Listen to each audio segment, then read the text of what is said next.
નમસ્કાર મિત્રો, સીધું ને સચના એપિસોડમાં આપણી સાથે ગુજરાત સમાચાર ટીવીના એન્કર વરિષ્ઠ પત્રકાર પ્રવીણ આહિર જોડાયા છે. પ્રવીણભાઈ, આપનું સીધું ને સચમાં સ્વાગત છે. પ્રવીણભાઈને આજે ખાસ વિનંતી કરી હતી, કારણ કે આજકાલ ગુજરાતમાં જેની છબી આમ તો ભારતીય જનતા પાર્ટી જે સત્તારૂઢ છે એની બી ટીમ તરીકેની છે, એ આમ આદમી પાર્ટી એની વિકેટો કેમ પડી રહી છે એના વિશે આપણે ચર્ચા કરવી એવું આપણે જેને વાત કરી. એટલે આપણે પ્રવીણભાઈને વિનંતી કરી હતી કે એના વિશે જરા જણાવે, વિશ્લેષણ કરે, કારણ કે દર્શકોને ઘણી બધી એવી ભ્રમણાઓ હોય છે. કેટલાક એમ કે છે કે ના ના, ભારતીય જનતા પાર્ટીની બી ટીમ નથી, કેટલાક લોકો કહે છે કે ભારતીય જનતા પાર્ટીની બી ટીમ છે. ખરેખર શું છે પ્રવીણભાઈ, કે હમણાં એમના જે જેલમાં ગયેલા ખેડૂત આગેવાન, આમ આદમી પાર્ટીના નિષ્ઠાવંત એવા ખેડૂત આગેવાન, એ રાષ્ટ્રીય સ્તરના એમના નેતા કન્વીનર અરવિંદ કેજરીવાલને રાજીનામું મોકલી આપે છે અને એની કોપી ટુ ઈસુદાન ગઢવી એમના પ્રદેશના કન્વીનરને પાઠવે છે. ખરેખર તો ટેકનિકલી તો એવું હોવું જોઈએ કદાચ કે એમણે ઈસુદાનને આ પત્ર લખવો જોઈએ, પણ ઈસુદાનને પત્ર ન લખીને એમણે પોતાની નારાજગી તો ઈસુદાન પ્રત્યે પણ વ્યક્ત કરી છે. એટલે ખરેખર આ શું થઈ રહ્યું છે? જે માણસ દિવસો સુધી, મહિનાઓ સુધી ખેડૂતોના પ્રશ્નો લઈને જેલમાં હોય, જેલમાંથી છૂટે અને પછી એ પક્ષમાંથી રાજીનામું આપે, એટલે શું એમની સાથે કોઈ સરકારે શરત કરી હશે આવી, કે પછી એ કોંગ્રેસમાં જોડાવાના હશે, કે પછી એ ભારતીય જનતા પાર્ટીમાં જોડાવાના હશે? કારણ કે ભારતીય જનતા પાર્ટી તો એમની માતૃ સંસ્થા છે, કારણ કે કેજરીવાલ એમની માતૃ સંસ્થા પણ આરએસએસ છે, નરેન્દ્ર મોદીની માતૃ સંસ્થા પણ આરએસએસ છે. એટલે પ્રવીણભાઈ, જરા ફોડ પાડીને આપણા દર્શકોને જરા જણાવો કે શું ચાલી રહ્યું છે. પ્રવીણભાઈ સાહેબ, એક ફિલ્મી ડાયલોગ છે, હમે તો અપનોને લૂંટા ઘેરો મેં કહાં દમ થા. આમ આદમી પાર્ટીમાંથી રાજુ કરપડાનું રાજીનામું પડ્યું, એ શું પાર્ટીમાં આ ડાયલોગ જેવી સ્થિતિ છે એના કારણે? પેલી વાત, મીડિયા માધ્યમોમાં ઉપરથી હું પણ ઘણું બધું જોઈ રહ્યો છું અને થોડી જાણી નવાઈ લાગશે. મેં જસ્ટ એ જ વાત કરી એક વડીલ સાથે કે એક LIB ના એક અધિકારી ક્યાંક લગ્ન પ્રસંગમાં જમણવારમાં મળી જાય છે અને એ એમ કહે કે થોડા દિવસમાં હમણાં એક વિકેટ પડે છે આમ આદમી પાર્ટીમાં. જે નામ લીધું અને જે નેતા સાથે વાત કરી, નેતાનું નામ પણ હું નહીં આપું કારણ કે ક્લોઝલી છે, વાતચીત થતી હોય આપણે પત્રકાર તરીકે, ભાઈ આ ઓવરનાઇટ તો ન થાય, તેમને કહ્યું તો ત્યારે એ આમ આદમી પાર્ટીના નેતાએ માનવા તૈયાર નહોતા. પછી આજે જ્યારે થયું એટલે કોલ પર વાત થઈ હશે, હસતા હસતા જોયું ને, મેં કીધું હતું ને. પણ આ ઓવરનાઇટ ન થાય. આ ખેલ પડી ગયો રાજુ કરપડાનો કે પાડી દેવાયો, એ સવાલ એટલા માટે ઉભો થાય છે કેમ કે મેં રામકુ કરપડા સાથે પણ વાતચીત કરી. ડિબેટમાં એમને મેં સીધો સવાલ કર્યો હતો કે કારણ શું છે આની પાછળ. તો એને જે વાત કરી છે, અત્યાર સુધી જે માધ્યમોમાં ચાલી રહ્યું છે, તમે જે કહ્યું ને કે અરવિંદ કેજરીવાલને સંબોધીને રાજીનામું મોકલે છે અને ઈસુદાનભાઈ ગઢવીને એ વોટ્સએપ કરે છે. અને શરૂઆતમાં તો એમનો ફોન પણ બંધ હતો. મેં રાજુભાઈ કરપડા સાથે વાત કરી, એવું નથી, એક પત્રકાર મિત્ર. આપણે કારણ તો જાણીએ, સ્વાભાવિક છે આપણે પ્રશ્ન થાય, કેમ કે આ ઓવરનાઇટ તો ન થયું હોય, ઘણું બધું લાંબા સમયથી ચાલી રહ્યું હોય. તો 108 દિવસ જેલમાં રહ્યા પછીની જે પરિસ્થિતિ હતી, દિવાળી પહેલા ગયા, દિવાળી પણ જેલમાં ગઈ, પછી જેલમાંથી એક વિડીયો આવે છે, આ બધું થાય છે. રામકુભાઈ કરપડાએ એમ કહ્યું કે જે ટેકનિકલ સપોર્ટ લીગલી મળવો જોઈએ, અમને અપેક્ષા હતી કે ગોપાલ ઇટાલિયા પાસેથી મળશે. એમનો ટેલિફોનિક વાતચીત પણ નથી થઈ 3 મહિના સુધી. જે પરિવારને જે ઇમોશનલ સપોર્ટ આપવાની વાત હોય, એટલે ખુલ્લી વાત કરી અને કહ્યું કે અહીંના અમુક નેતાઓ દ્વારા જે પ્રદેશ નેતૃત્વ, અહીંના જે નેતાઓ છે, દિગ્ગજ નેતાઓ, એ તો દિલ્હી હાઈકમાન્ડને બહુ ગેરમાર્ગે દોર્યા, માહિતી જ પૂરી ન પાડી, બાકી ઉપરથી છૂટી હતી. તો સીધો મતલબ એમ થયો, એટલા માટે શું સીધું અરવિંદ કેજરીવાલને રાજીનામું મોકલ્યું? બીજી વાત, કે રાજુ કરપડા એક એવી વાત આવે છે જે ઘણા બધા જે જમીન પર પત્રકારો છે ને એની પાસેથી મેં કન્ફર્મ કર્યું. પાર્ટીમાં અંદર ખાને એવી ચર્ચા છે કે કેમ કે મૂડી અને ચોટીલાની જે પાર્ટીની રણનીતિ છે એ રણનીતિ પાર્ટીના એક દિગ્ગજ નેતા બીજેપી સુધી પહોંચાડતા હતા એવી વાતો છે. કન્ફર્મ કરશે રાજુ કરપડા આવતીકાલે પ્રેસ કોન્ફરન્સ કરશે એટલે ખ્યાલ આવી જશે. તો એ વાત થોડી ગંભીર કહેવાય કેમ કે એક તરફ લડવાની વાત હોય અને જી આપ એમ આવો સંકેત આપી રહ્યા છો કે ભારતીય જનતા પાર્ટી તરફ જઈ રહ્યા છે? નહીં, સંકેત તો હવે આવશે. સંકેત તો હવે તો વ્યક્તિગતનો નિર્ણય છે, પણ હું કહું છું કે મૂડી અને ચોટીલા જ્યાંથી ચોટીલા વિધાનસભા બેઠક પરથી લડ્યા અને ઋત્વિકભાઈ મકવાણાને 25% વોટ શેર મળ્યો અને 27% વોટ શેર મળ્યો. બાકી બાજી જુદી હોય. મતલબ કે રાજુ કરપડાનું એ વગ છે, મતલબ કે જમીનના નેતા છે, ખેડૂતો વિશે વાત કરે. ઓવરઓલ 21-22માં તો આમ આદમી પાર્ટીમાં આવ્યા. એ પહેલાથી એની તૈયારી હતી અને ચૂંટણી હાર્યા પછી બીજા દિવસથી તૈયારીઓ શરૂ થઈ ગઈ. સીટ ચોટીલા છે એ જેમાંથી લડે એમાં. હવે મૂળ વાત એ આવી કેમ કે આજે પ્રકાશ વરમોરાએ પણ એક મીડિયા બાઇટ્સમાં કીધું કે હું આમંત્રણ આપું છું નવી શરૂઆત કરવા માટે. ચર્ચા એવી પણ છે કે ભાજપના 3 દિગ્ગજ, હા, પ્રકાશ વરમોરા, જેમને શું કહેવાય ચરિત્રહીન માણસો આજકાલ પોલિટિક્સમાં ઘૂસી ગયા છે, જે સ્ટેટમેન્ટ આપ્યું હતું એ ધારાસભ્યની વાત કરું. એ પછી એવા સમાચાર મળે છે કે ફટાફટ 3 દિગ્ગજ નેતાઓના ભાજપમાંથી કોલ આવે છે રાજુભાઈ કરપડાના. ફોન એનો બંધ હતો. મેં પણ એક પત્રકાર થકી વાત કરી. અરવિંદ કેજરીવાલ સાથે વાત થઈ અને ત્યાં સુધી કંઈક મને એવા વાવડ હતા બપોર સુધી. ઈસુદાન ગઢવી સાથે ફોન પર વાત નહોતી થઈ. ઈસુદાન ગઢવી ખુદ કહે છે એની બાઇટમાં કે મારી વાત નથી થઈ. તો આ વાત થોડી ગળે ઉતરે એમ નથી. પણ જે જેલમાં રહેવાનો ગાળો છે અને ગોપાલ ઇટાલિયાને લઈને કે ઓવરઓલ દિગ્ગજ નેતાઓને લઈને જે કહી રહ્યા છે કે ઇમોશનલ સપોર્ટ પરિવારને, જેટલી કાયદાકીય લડાઈ લડવી જોઈએ એમાં એટલો સહયોગ ન મળ્યો. કેમ કે આપણે જાણીએ છીએ કે ગોપાલ ઇટાલિયા જ્યારે ચેતર વસાવાની મેટર હતી ને કોર્ટ પર જે કાયદાકીય ભાષા સમજાવે છે એક અધિકારીને, એ તો વિડીયો બહુ વાયરલ થયો હતો. તો એ પ્રકારનો કિસ્સો એમ કહ્યું કે ટેલિફોનિક વાતચીત પણ નહીં. એટલે કે કહ્યું કે ખાઈ વધી ગઈ એના કારણે.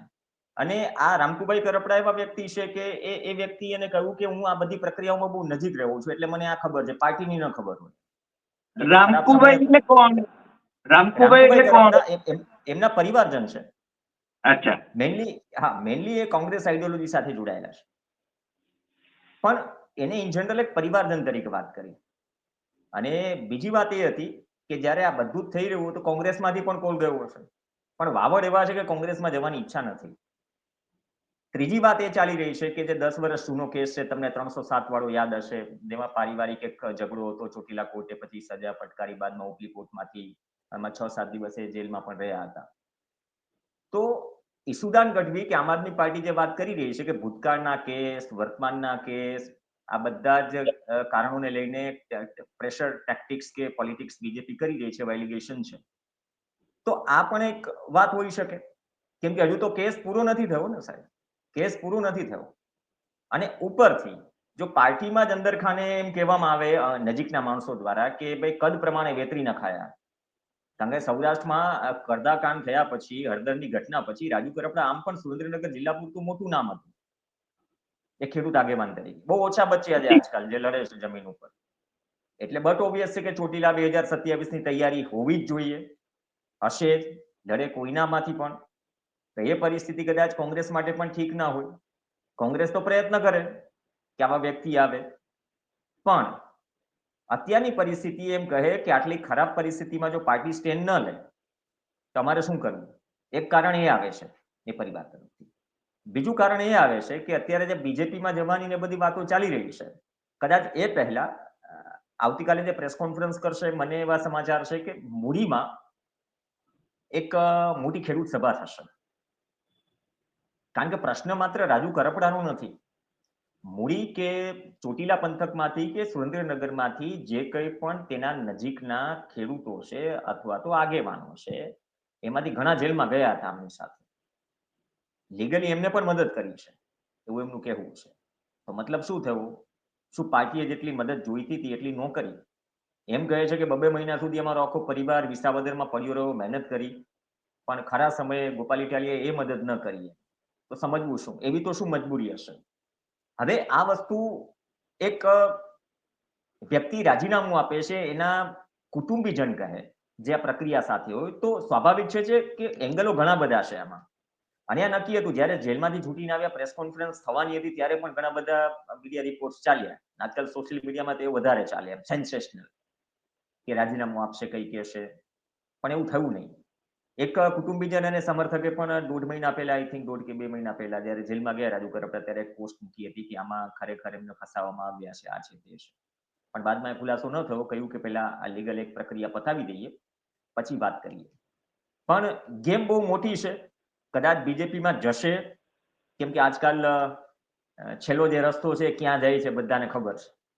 એ ભાજપમાં જોઈ સત્તામાં જાય છે તો કમિટમેન્ટ શું ચોટીલાની ટિકિટનું, એની સાથે સ્થાનિક સ્વરાજની ચૂંટણી જે આવી રહી છે, તો મૂળી અને ચોટીલામાં, કેમ કે એમની સાથે જે જશે અથવા જે જવાના છે, અથવા આવું કંઈ થયું તો કમિટમેન્ટ ત્યાં પણ લેવાશે. એમાં બીજેપી કેટલું રાજુ થાય છે, સિટિંગ એમએલએ તો બીજેપીના છે. તો આ પરિસ્થિતિઓ છે અત્યારે. કારણો ઘણા બધા છે સાહેબ, અને ઓવરનાઇટ નથી થયું. જો એમ કહેતા હોય કે કદ પ્રમાણે વેતરી નખાયા, મતલબ કે કોઈ નવું નેતૃત્વ આમ આદમી પાર્ટીમાંથી પેદા નથી થવા દેવું, એ પણ સવાલ ઉભો થાય છે. તો ખેલ અંદરથી થયો હશે. પ્રેશર ટેક્ટિક્સ તો બીજા નંબરની વાત છે, એ તો ચાલી જ રહી છે, કેસીસ ને બધા. પણ પ્રવીણ આ કેસીસ કરો અને ભારતીય જનતા પાર્ટીમાં લાવો, આ જે ખેલ છે એ તો ગુજરાતમાં જ નહીં, રાષ્ટ્રીય સ્તરે પણ ચાલે છે. પણ આપણી પાસે બે ઉદાહરણો છે. વિરમગામનો ધારાસભ્ય અને ગાંધીનગરનો ધારાસભ્ય સામસામે જન આંદોલન કરી રહ્યા હતા, કોંગ્રેસમાં હતા ત્યારે, અને ભારતીય જનતા પાર્ટીમાં ગયા. એટલે એમને છે ને કઈ રીતે એક સાથે રહી શકે છે એ પણ આપણે હવે જોવાનું છે. એટલે આ રાજુભાઈ પણ ભારતીય જનતા પાર્ટીમાં જાય તો ગોપાલ ઇટાલિયાને અત્યારે ટાર્ગેટ કરે છે, પણ ગોપાલ ઇટાલિયાના મુખ્યમંત્રી સાથેના સંબંધો તો બહુ મગમગતા હોય એવું લાગે છે. ઈસુદાનના પણ મગમગતા હોય એવું લાગે છે. અને છતાં એ ભારતીય જનતા પાર્ટીમાં જાય કે આમ આદમી પાર્ટીમાં રહે, એ પણ એક મોટો પ્રશ્ન છે. ચૈતર વસાવા, એની સામે આટલા બધા કેસીસ થયા, ચૈતરની વગ પણ છે. ભારતીય જનતા પાર્ટીએ એને છે ને કેબિનેટ મિનિસ્ટર બનાવવાની ઓફર કરી, છતાંય નથી ગયા. એટલે ખરેખર આમ આદમી પાર્ટી શાના માટે કામ કરે છે? ગુજરાતની જનતા માટે કામ કરે છે. કારણ કે ઈસુદાને તો એવી ડીંગ હાંકી હતી કે 2027માં અમે લોકો સત્તામાં આવવાના છીએ. 5 બેઠકો હજુ સાચવી નથી શકતા, એ સત્તામાં આવી જશે કે શું? હા, તો વિસાવદરમાં વિસાવદરમાં બાય ઇલેક્શન થયું પછી તો આપણે બોટાદ વાળા ઉમેશ મકવાણા, એને પણ આ જ પરિસ્થિતિ ઊભી થઈ. તેના કારણો પણ જુદા હતા અને છે. પાર્ટીમાં ત્યાં પણ તકલીફ છે. તો જેને લોકસભા બી લડાવી હતી ભાવનગર, તો 2 ધારાસભ્ય તો થયા. પણ તમે જુઓ કે છેલ્લા અમુક 6 કે 8 મહિનામાં આમ આદમી પાર્ટીમાં ગોપાલ ઇટાલિયા પછી, અથવા તો ગોપાલ ઇટાલિયા તો વિસાવદરના કારણે ખૂબ ચર્ચામાં રહ્યા, જીત્યા, સતત ચર્ચામાં રહ્યા. પણ ખેડૂતોના મુદ્દે, હળદર કાંડ, આ બધા જ મુદ્દે રાજુ કરપડા એક મતલબ કે ખાલી એક સુરેન્દ્રનગર પૂરતા ચહેરો નથી અત્યારે, એ પ્રસ્થાપિત થયા. મેં કહ્યું કે સૌરાષ્ટ્રમાં બહુ ઓછા નેતાઓ છે જે લડાકુ છે, જે એક્ટિવ છે. અને મિડલાઇનના મુદ્દે 2-2.5 મહિને તમામ પાર્ટીઓ જાગી. કોંગ્રેસ પણ ઊંઘમાં હતી, બાય ધ વે. આમ આદમી પાર્ટી પણ ઊંઘમાં હતી. અને લલિત કગથરા પહેલા જાય છે ડેલિગેશન લઈને, પછી તો કોઈ ગયા જ નહીં. પછી ઠીક છે, પાલ આંબલિયા કિસાન સંઘર્ષ સમિતિ ને બધું સાથે મળીને બધું ચાલે છે, બીજા નંબરની વાત છે. પણ રાજુ કરપડા પણ ગયા હતા. એ પછી હળદરકાંડ થયું. પછી આમ આદમી પાર્ટીનું વિધલાઇન મુદ્દે આજે આટલું મોટું આંદોલન ચાલી રહ્યું છે, કેમ કે જે જિલ્લામાં રાજુ કરપડા રહે છે ત્યાં આપણે જાણીએ છીએ ત્યાંના કલેક્ટર કયા ચાર્જીસની અંદર જેલમાં છે. જમીન એને કરાવવાનું કૌભાંડ, સોલારના પ્રશ્નો, ખનીજ ચોરી. એચટી મકવાણા સતત ચર્ચામાં કેમ રહે છે? એક નિડર અધિકારી, માત્ર ચોટીલા પૂરતું રોજે રોજ આટલી મોટી અપડેટ હોય એ જગ્યાએથી જાય છે. ત્યાં આટલા મોટા પ્રશ્નો છે, તો રાજુ કરપડા કોઈ પણ પાર્ટીમાં જાય, એ જે પ્રકારના નેતા છે અથવા તો જેને એ રિપ્રેઝન્ટ કરે છે, એમના માટે તો લડવાનું જ છે, બટ ઓબ્વિયસ. પણ એમાં કમિટમેન્ટ શું આવે છે?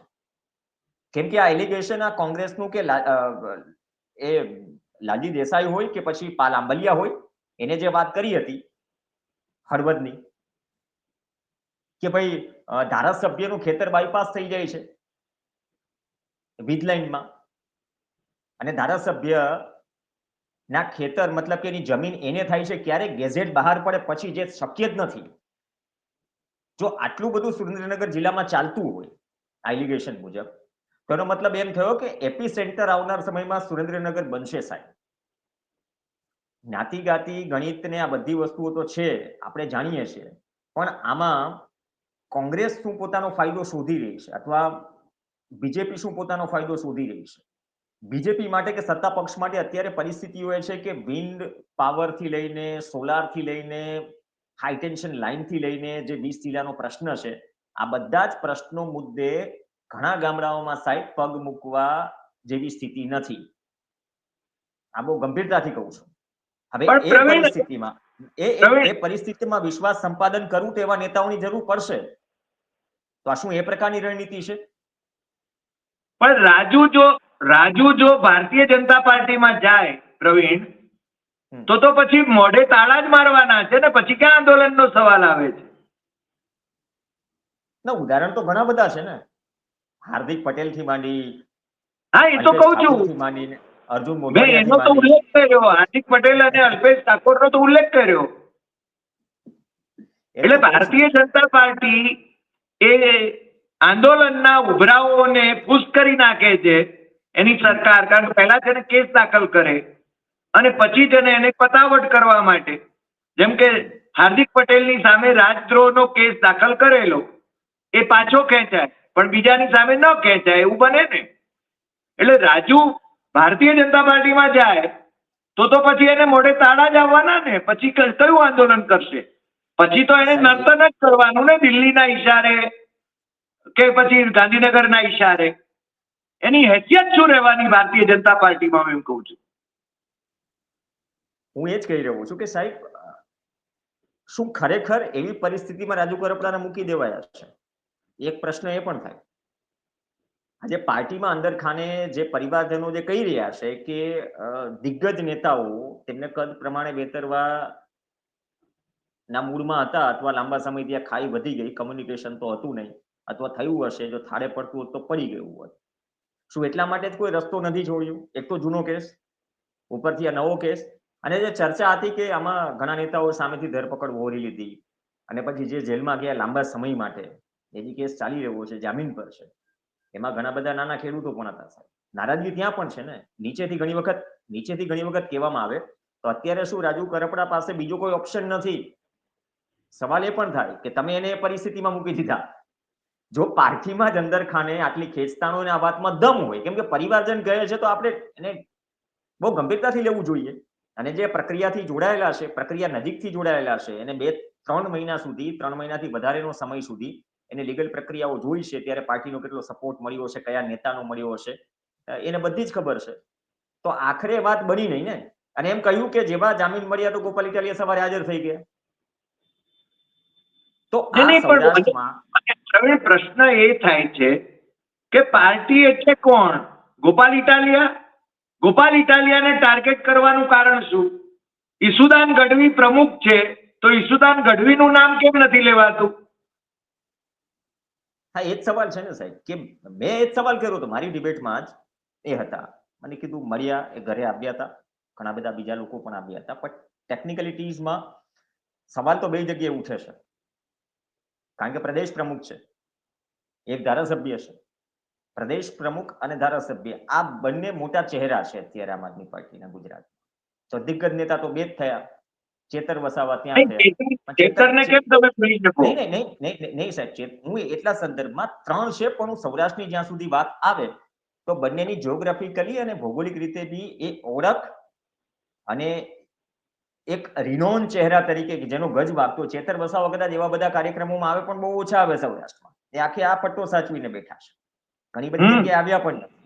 એટલે એ ટેક્ટિક્સથી આમ આદમી પાર્ટી ચાલી રહી છે. પણ એમાંય 3 માંથી જો 2 ચહેરા સૌથી મોટા સૌરાષ્ટ્રના, એક ધારાસભ્ય હોય ને પ્રદેશ પ્રમુખ હોય, અને વાત સૌરાષ્ટ્રના નેતાની થઈ રહી છે.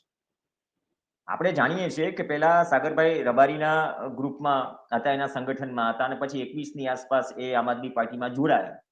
ત્યારે કમિટમેન્ટ ત્યાંથી જ લેવાયા હશે ને, ઈસુદાન ગઢવી પાસેથી લેવાયા હશે, અથવા તો ગોપાલ ઇટાલિયા પાસેથી લેવાયા હશે, બટ ઓબ્વિયસ ઈસુદાન ગઢવી પાસેથી. પણ સાગર રબારી છે ને, એ પોતે છે ને કોઈ સંસ્થા સાથે ટકી શકે એમ નથી. એ છે ને પોતે હું કહું એ જ સાચું એવું માનનાર વ્યક્તિત્વ છે. મને લાગે છે કોઈ સંગઠનની રીતે એ બહુ જાજુ કંઈ કરી શકે એમ નથી. પણ ગોપાલ ઇટાલિયા એની પટેલ સમાજની અંદર એની વગ તમે કહી શકો.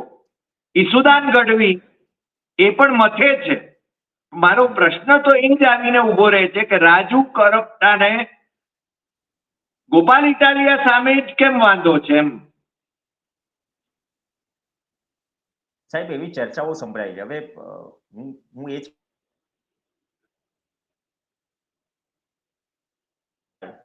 ઘણી વખત કાર્યકર્તા બોલે, ઘણી વખત આપણે સ્વાભાવિક સવાલ થાય કે ભાઈ શું ચાલી રહ્યું છે.